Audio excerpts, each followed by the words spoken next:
For the people wondering where is race number 13, the video was not posted because Windows Movie Maker was failing miserably. So,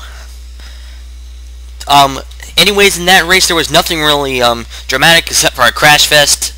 Anyways, but it was supposed to be a 15-minute video. Josh Mertz ended up winning the race after a caution came out because of David Peteyon and Eddie Johns crashing each other. That led to a fight which both David Peteyon and Eddie Johns were slapped with a 5-race probation. Eddie Johns was given a $25,000 fine, while David Peteyon was given a $75,000 fine. And also, next week at the Columbia Speedway's Media Center, there will be NOVAR President Ike Kendall Jr. will announce the major changes that will go around for the 2012 season.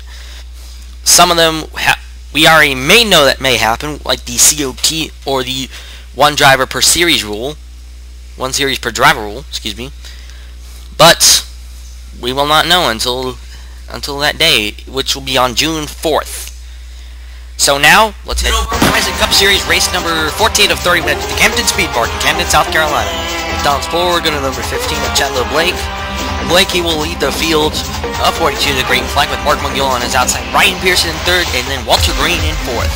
Coming into the first corner, which is a 90-degree angle, and then you come around to make another left turn. This time you get into the new section, which was added just about a year ago. Blake, he would get a good run as Mark McGill has to check up. As here comes Ryan Pearson. Ryan Pearson, he would make a charge for the race lead.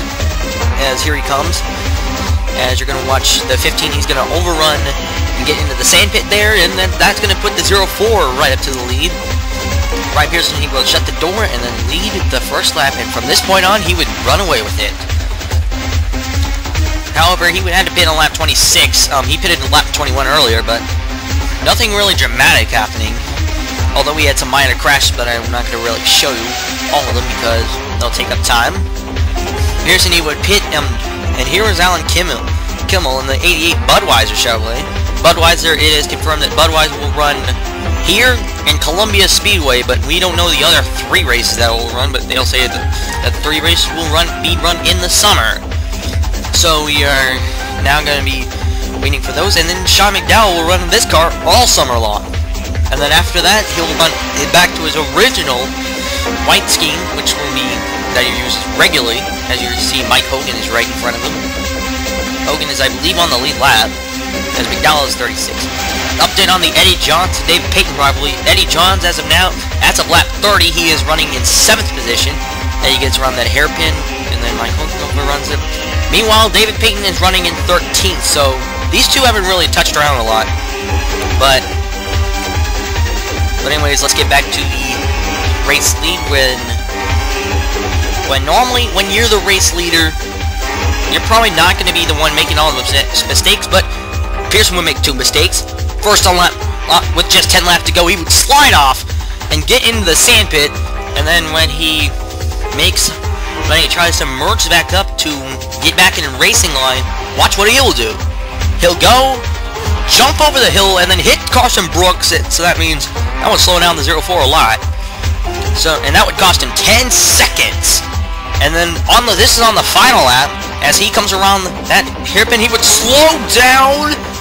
Oh no, because of Jesse Donahue, he had ran out of fuel.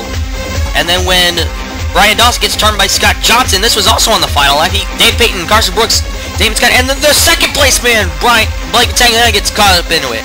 But even with that in mind, Ryan Pearson would win his first career NOVAR Verizon Cup Series race and keep the trend going. And this would also be the first time that a non-Mobile 1 Bull racing car has gone to victory lane this season.